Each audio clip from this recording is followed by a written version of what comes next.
على النبي من حرج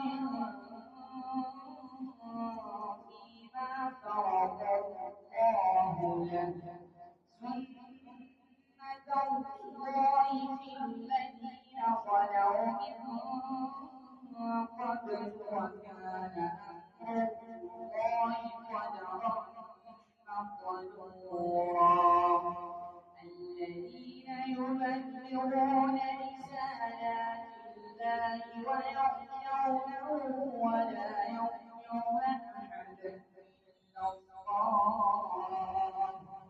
وكفى بالله حسيبا ما كان محمد أبا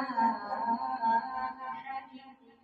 من رجالكم ولكن رسول الله أبا أحد من رجالكم ولكن رسول الله وخاتم النبيين وكان